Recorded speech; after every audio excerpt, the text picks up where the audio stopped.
Olá, família Luz! Hoje o nosso tema será sobre casamento e família.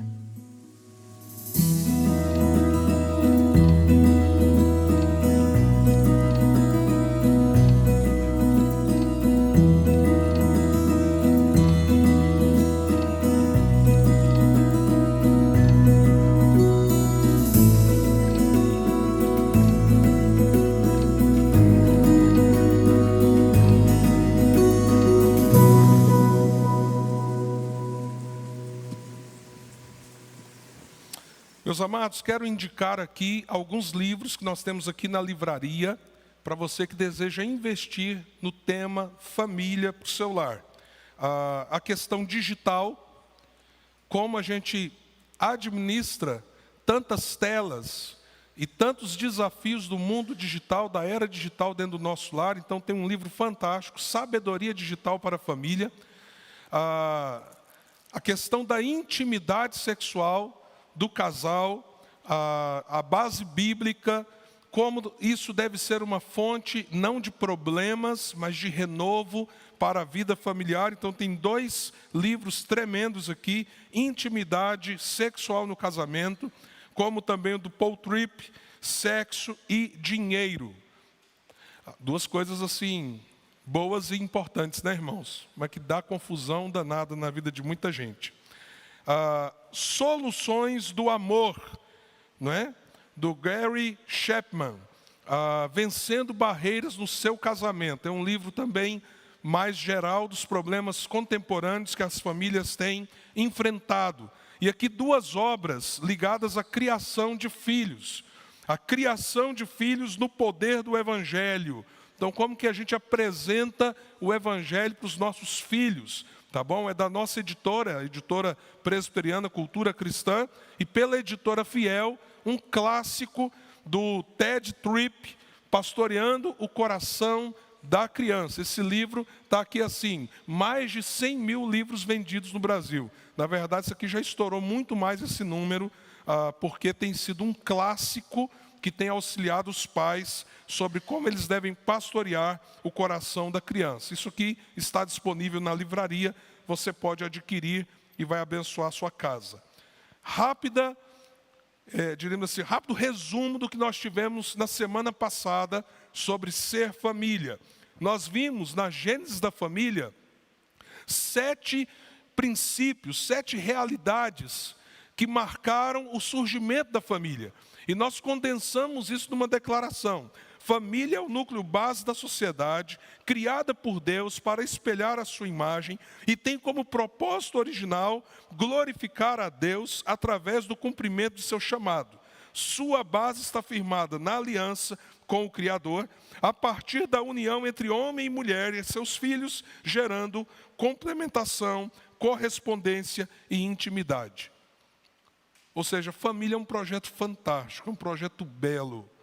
Não é fruto de um processo antropológico ou sociológico.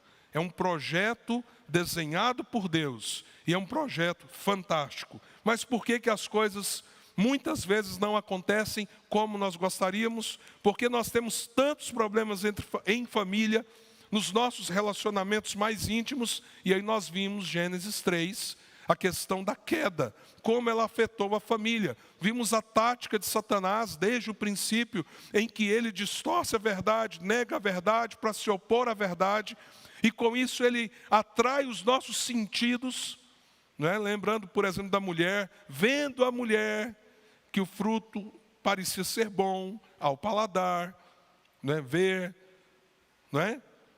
Sentir o gosto, o sabor. Ela então come, dá ao seu marido e nós temos a queda. E aí vimos todas as consequências que a queda gerou, fazendo com que não exista família que não tenha as suas disfuncionalidades. Hoje à noite nós vamos falar mais sobre isso. Toda família tem disfuncionalidade. Algumas talvez tenham disfunções mais profundas com consequências mais graves. Mas não há família que não tenha disfunções.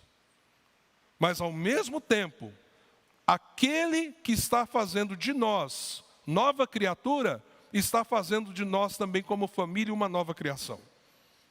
E nós precisamos entender o que Deus quer fazer e o que Ele já está fazendo, para que nós possamos lutar e vencer as nossas disfuncionalidades para a glória do Senhor.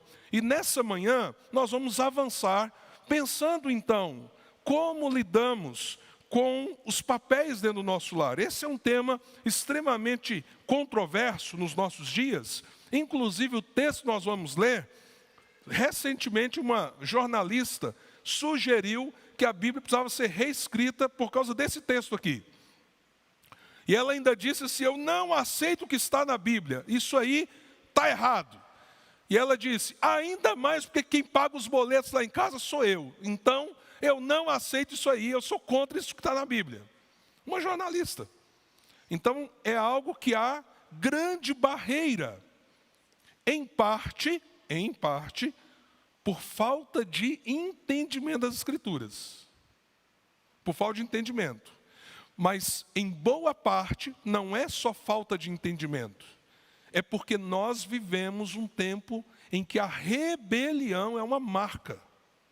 É uma marca. Nós somos a geração Procon. Você sabe o que é geração Procon?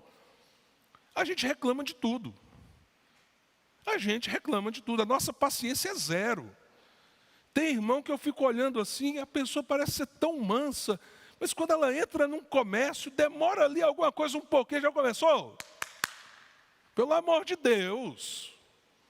Não tem um mínimo de tolerância, porque nós estamos sendo educados a bater. Meu direito, meu lugar, respeita. E na verdade a gente sempre quer o respeito em relação a nós. Nesse ambiente em que toda a cultura ao nosso redor, ela nos empurra a buscar o nosso direito. Ah, meus amados irmãos, como falar de papéis? Porque papéis envolve o quê?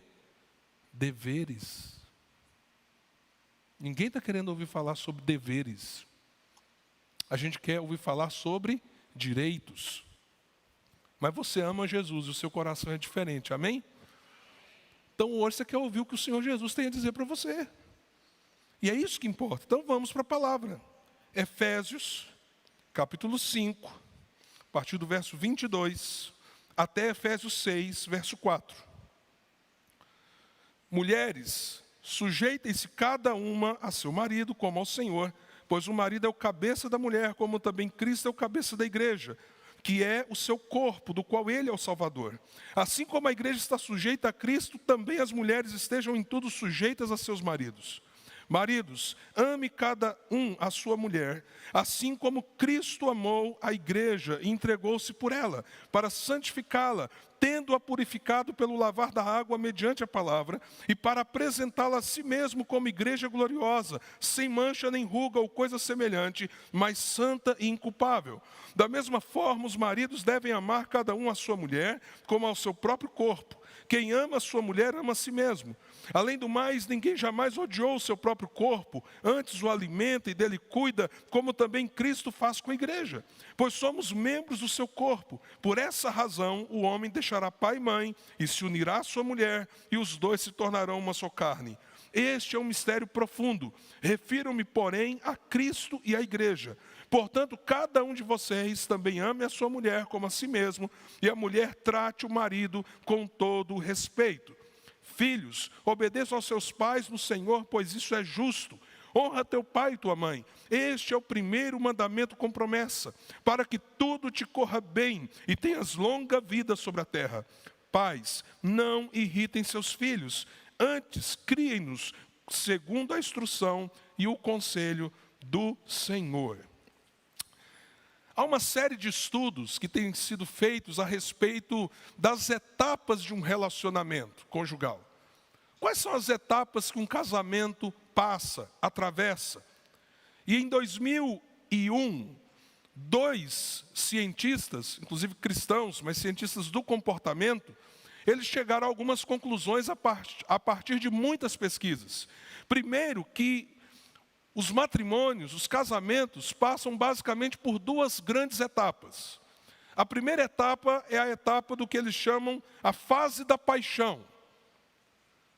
E é interessante isso, principalmente na nossa cultura ocidental, as pessoas não casam porque são obrigadas a casar com a outra. Não funciona assim. E graças a Deus não é assim. Nós somos livres para darmos um passo nessa direção e geralmente o que nos amarra, não é? Se nós somos livres, mas o que te leva para o casamento? É você se apaixonar por alguém. E aquilo é um sentimento gostoso, não é, gente? Me lembro eu apaixonado assim, sabia mais ou menos a hora que a namorada ia chegar, não é? Para a gente dali sair, e aí tinha um ferrolho na porta, que ele era meio barulhento. Então quando eu ouvia naquele horário, mais ou menos assim, aquele ferrolho, fazia assim, coração, ai Senhor, né? Gostoso ficar apaixonado. Só que quando você casa, então você cai numa fase romântica. Você entra num período romântico. E o romantismo não é só assim, você dá presente, ganha presente. Não, a sua visão do relacionamento é uma visão romântica. Quando geralmente a gente casa, por exemplo, a gente fala assim, né? A gente pensa, e muitos acabam agindo assim, não, fulano é assim, eu não gosto disso. Mas quando a gente casar, eu vou dar um jeito. Puro romantismo. Puro romantismo. Isso aqui, nós somos diferentes, mas o amor vencerá tudo. Até a primeira briga. Então nós romantizamos por causa da paixão. E aí, de repente, a gente cai num outro momento, dentro dessa fase do romantismo. A gente cai na seguinte situação, a gente volta à realidade. As borboletinhas lá dentro de você já não estão funcionando tão bem, né? As emoções já não são assim tão, eu vou usar uma palavra, acho que nem existe, cegantes, né? Você agora começa a ver as coisas. O irmãozinho era tão bonitinho, né? Agora você vê que ele não é muito higiênico. A irmã sempre ali, né? Batonzinho, né? Agora acorda do seu lado, você descobre que ela tem bafo. Uma mulher tão linda. Mas amanhece. Oh, Senhor amado. Aí você cai na realidade, porque é assim com todo mundo. Você volta à realidade. Mas aí, o que acontece geralmente com os relacionamentos? As pessoas, então, que romantizaram, elas voltam à realidade, elas passam a ver aquilo como de fato as coisas são, e aí, então, começa uma luta pelo poder dentro do lar. Os conflitos se afloram. Porque agora eu quero o meu lugar, eu quero o meu espaço, eu quero que as coisas sejam do meu jeito. E muitas vezes, essa guerra pelo poder interno dentro do lar, ela perdura por um bom tempo. Tem gente que está vivendo isso aí há alguns anos.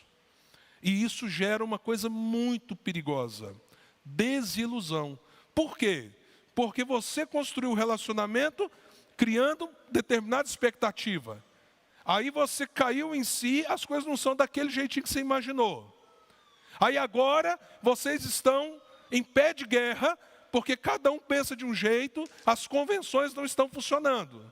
Aí de repente o que acontece? Você fala assim, meu Deus, o que eu fui fazer da minha vida? E há um nível de desilusão.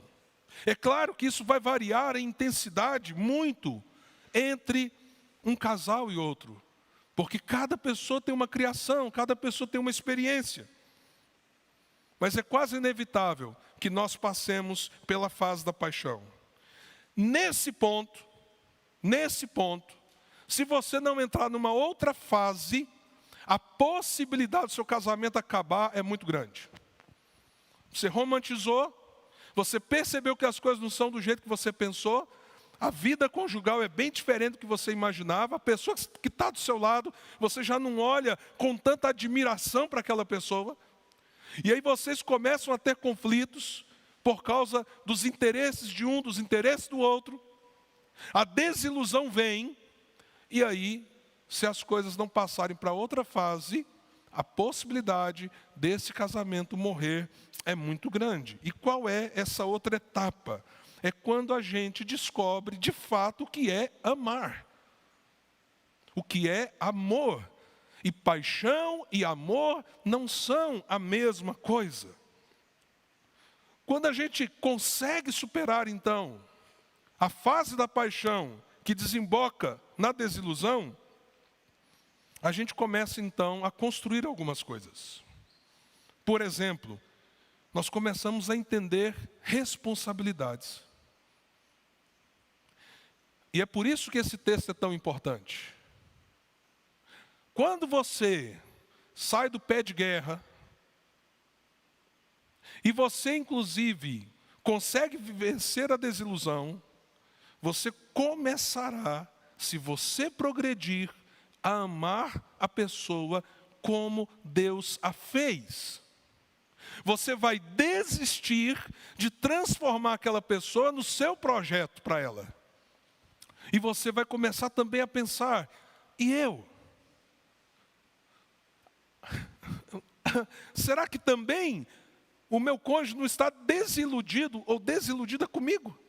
Quem sou eu nesse relacionamento? E isso começa a criar um ambiente novo, em que vocês começam a construir novas convenções. Isso começa a gerar estabilidade e compromisso. Então, meu amado, minha amada, se vocês estão enfrentando ainda a fase do romantismo, sai dessa fase o mais rápido possível, para uma relação de amor verdadeiro. Pega lá 1 Coríntios 13, quando a Bíblia define o amor. Tudo sofre, tudo crê, tudo espera. Olha que mudança de paradigma. De alguém que tem uma paixão que lhe cega e que lhe constrói todo um conjunto de situações que desembocam em desilusão, para alguém que está agora disposto a sofrer, a aceitar, porque agora ele saiu da paixão para o amor genuíno. Isso vai gerar estabilidade e compromisso. Estabilidade e compromisso. E por fim, isso vai construir uma perspectiva de um lar que vai deixar um legado. Porque a gente abandonou a luta pelo poder dentro de casa, porque a gente deixou a desilusão de lado. Ela tem muito a ver com o nosso projeto para o outro, para aquela pessoa que a gente queria que o outro fosse. Nós abandonamos isso e nós agora estamos assumindo quem nós somos dentro do lar. E nós estamos nessa atitude de assumir, nós estamos trazendo estabilidade para o relacionamento. Isso precisa ser recíproco. E esse lar agora, mesmo no mundo caído, vocês sendo pessoas caídas, mas em Jesus, vocês começam a construir algo que vai reverberar nas gerações futuras. Esse é o caminho que nós precisamos percorrer.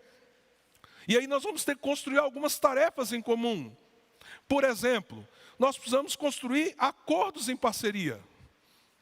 Todos nós temos profundas diferenças. E no casamento é o lugar que essas diferenças mais afloram. E na criação dos filhos também. Você já percebeu que o filho não nasceu do jeitinho que você imaginava que ele ia nascer? Não é?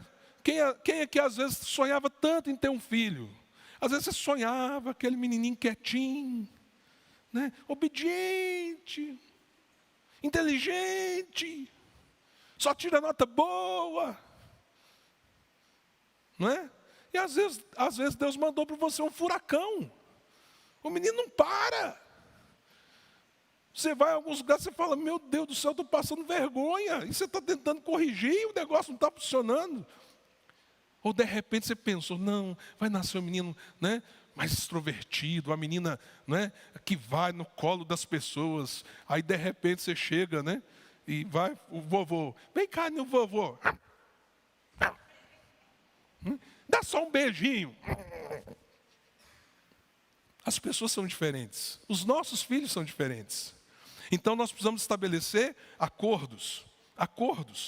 E aí nós vamos ter que harmonizar essas diferenças. E vamos ter que aceitar imperfeições. Nosso lar não é perfeito. Nossos filhos não são perfeitos. Nós não somos perfeitos. A nossa história talvez não seja perfeita. E se nós não tivermos um processo de aceitação comum no lar, a gente não sai do lugar. Para onde nós estamos indo, por que nós estamos indo? E isso então, quando a gente vai nessa direção, isso vai gerar um ambiente de diálogo. Diálogo. Mas quando eu não sei o meu papel dentro do lar, é quase impossível viver isso. Por uma questão simples. Porque há um atropelo. Como que eu vou reestabelecer acordos em família?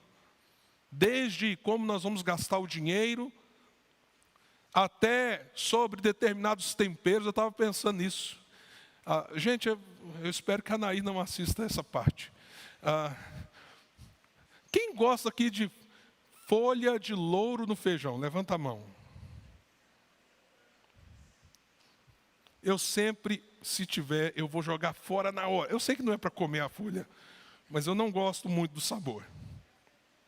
Quando eu casei com a Naíra, eu descobri uma coisa. Ela ama folha de louro no feijão. E aí, como é que você faz? Ela ama, eu não gosto. Né? Então eu fiz um acordo, nesse caso, comigo mesmo. Eu vou aprender a comer feijão com folha de louro. E não é que agora eu estou gostando, gente?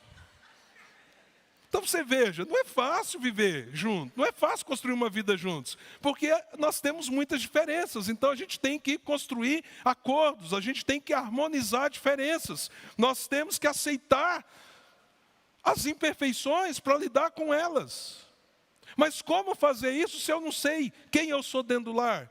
Se você, minha irmã, não sabe qual o papel que Deus designou para você, se nós não sabemos qual é o nosso papel como pais, aí vem a palavra de Deus, com toda clareza. E eu não vou aqui fazer uma exposição de cada papel, até porque, infelizmente, nós não temos tempo para fazer isso nessa manhã. Mas eu queria só pontuar para você.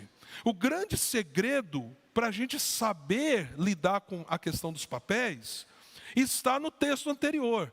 Quando o apóstolo fala sobre uma vida cheia do Espírito, e ele diz assim no verso 21, sujeitem-se uns aos outros por temor a Cristo. Vocês precisam sujeitar-se uns aos outros no temor de Jesus. Sempre no temor de Jesus. O que isso significa?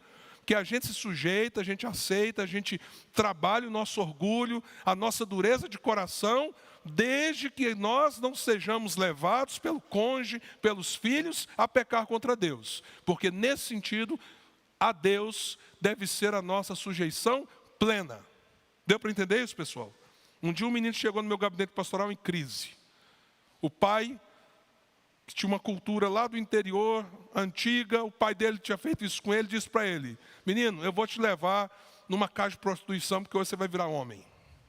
E ele era um menino obediente ao pai. E ele veio conversar comigo, pastor, e aí o que eu faço? O meu pai quer porque ele quer me levar, e ao mesmo tempo eu sou crente, o que eu faço? Eu falei assim, nesse caso você tem a resposta, você vai desobedecer seu pai. Por quê? Obediência no temor do Senhor. Se você vai se contaminar com a prostituição, porque seu pai quer, obedeça o Senhor, não obedeça seu pai. E diga para ele o porquê. Pai, eu não posso. Porque antes de ter um compromisso com o Senhor, tem um compromisso com Deus. E isso serve para qualquer relacionamento nosso. E principalmente dentro do lar. É no temor do Senhor. No temor do Senhor. Outra vez uma irmã chegou e disse assim, pastor, eu estou firme com o meu marido, ele tem amantes, essa mulher teve doenças sexualmente transmissíveis, e falou assim, mas eu estou com ele por causa de Deus. Falei assim, minha irmã, não sou eu que vou te dizer que você deve fazer isso ou aquilo, mas por favor, pondere que ao sustentar uma relação dessa maneira e não confrontar o seu marido, se de fato é o que Deus está querendo de você. Então, nós temos que nos sujeitar no Senhor. E nos sujeitando no Senhor, você, marido, o que o texto diz? Você tem um papel muito pesado. de grande responsabilidade, porque a Bíblia diz que você se sujeita à sua mulher, liderando ela em amor. Liderando ela em amor, fazendo o inverso do que Adão fez. Onde que estava Adão quando o diabo foi lá tentar? E que ele chega em Eva, e Eva toma a decisão, eu vou comer. E fala, eu vou dar para o meu marido. E o bobão vai e come. Não tem uma palavra do infeliz. Não pode ser assim não, meu irmão. Você tem que pagar um preço pela sua família. Você tem que assumir a liderança amorosa. O que é liderança amorosa? É quando as suas decisões visam o bem da sua mulher e dos seus filhos acima do seu interesse. Porque foi assim que Cristo amou a igreja. Então, se você estivesse lá no Titanic afundando, não é? Filho, mulher, todo mundo ia ser salvo. Por último, você se desce. E isso não é ficção, não. Nós temos que assumir o nosso papel como maridos e pais, de liderar o cuidado com a nossa família. Então, por exemplo, se você viu tudo isso aqui, quem é que tem que chegar em casa e dizer assim, meu bem, nós estamos precisando conversar, nós precisamos dialogar. Vamos ser honestos, irmãos. Quantas e quantas vezes é a iniciativa da mulher? E nós estamos lá. Liderança amorosa. Mas aí, irmã, a Bíblia está dizendo que você tem que ter um nível de submissão. E aí, as mulheres, é a hora que às vezes eu sinto assim, estão querendo me matar agora. Aí eu falo, Senhor amado, deixa essas mulheres entenderem o que a Bíblia está dizendo com submissão. Porque provavelmente é algo muito diferente do que está na sua cabeça. E submissão é, acima de tudo, você dizer ao seu marido, meu bem, assuma o papel.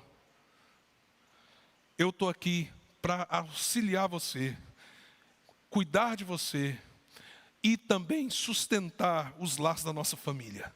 Agora, eu preciso que você me diga que rumo nós vamos. Eu quero falar com você de todo o coração. E olha, amados irmãos, muitas vezes a liderança masculina, por exemplo, se a mulher administra muito melhor os bens, uma boa liderança masculina faria o quê? O que vocês acham? Eu sou meio desregrado, eu tenho dificuldade, eu deixo o boleto vencer, tal. Como é que é uma boa liderança masculina numa situação dessa? Meu bem, você é muito melhor do que eu. Então você vai puxar isso aí. E nós vamos como casal conversar, vamos dialogar. Agora, lembra lá do tempo de briga de poder? Daquela coisa toda, né? A paixão acabou, muita desilusão e tal. O que as pessoas estão fazendo? O outro não sabe nem quanto o cônjuge ganha. Os projetos de vida são desassociados. Por quê? Porque estão em pé de guerra. Por isso, muito menos conversar um com o outro. Não é? Sobre as questões básicas da família. O marido, então, tem que amar, como Cristo amou a igreja. A mulher precisa dar vazão para essa liderança amorosa. Porque se ela toma o controle de tudo, inclusive às vezes por causa da omissão do marido, minha irmã, ouça o que eu vou te falar. Eu sou pastor, vou comemorar esse ano 35 anos de ministério. O que eu mais vejo são mulheres de meia idade, mulheres que estão mais ou menos na minha fase de vida, exauridas. Não, deixa comigo. E tem marido que gosta, viu? Vai, meu bem, pode ir. Só que quando os anos vão passando, minha irmã, você vai estar exausta. Então é um princípio de Deus para o seu bem. E aí nós, pais, precisamos entender que os valores, os princípios, quem precisa plantar no coração dos filhos somos nós, esse é o nosso papel. Tem gente, por exemplo, que terceiriza para o departamento infantil da igreja. A única coisa que a criança ouve de Deus é aqui, quando vem aqui. Agora, quanto tempo a criança passa na escola? O restante do tempo dela, ela passa onde? Aí ela vem aqui na igreja. A gente tenta fazer o melhor. Mas você acha que isso é suficiente? Segundo, é papel da igreja criar o seu filho? Não.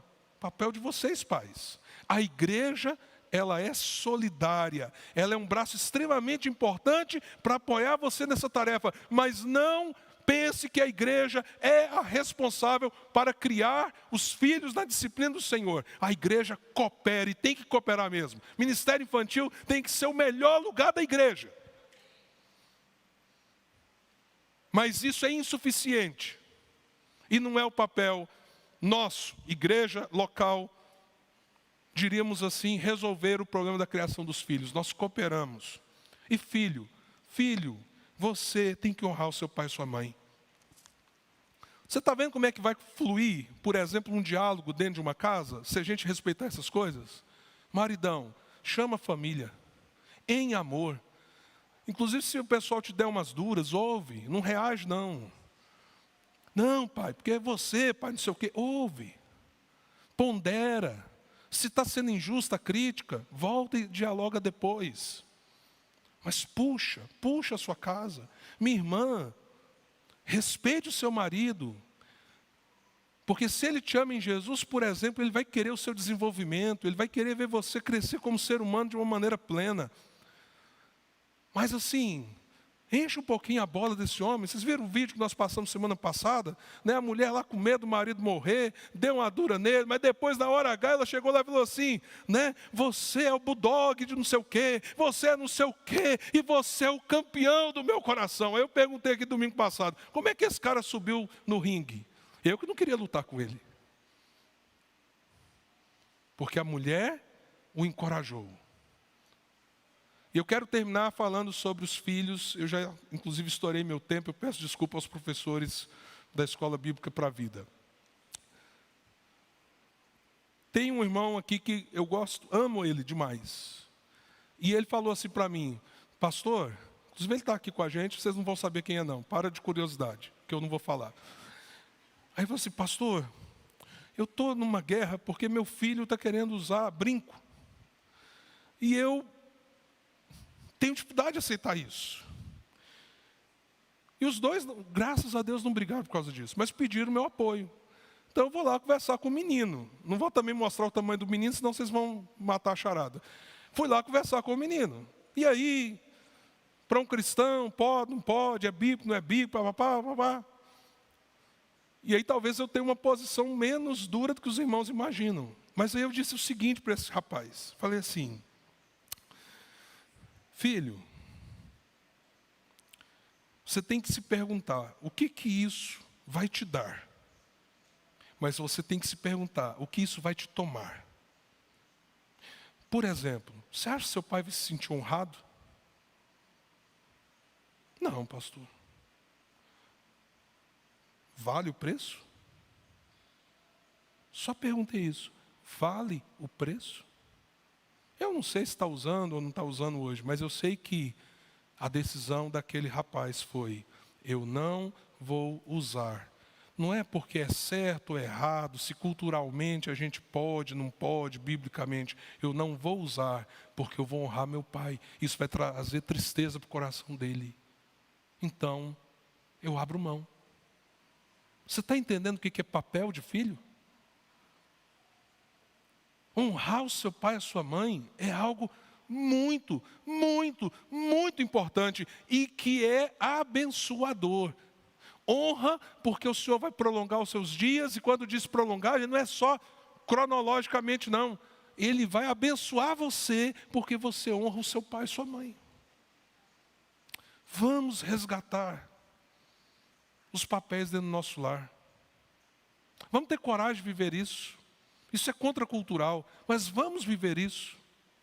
E ao viver isso, vamos sair da fase da paixão, vamos pular para a etapa do amor. Não desista do seu casamento se a coisa está ali ainda, naquela etapa de desilusão, de guerra interna. Sai disso em nome de Jesus, aprende a amar.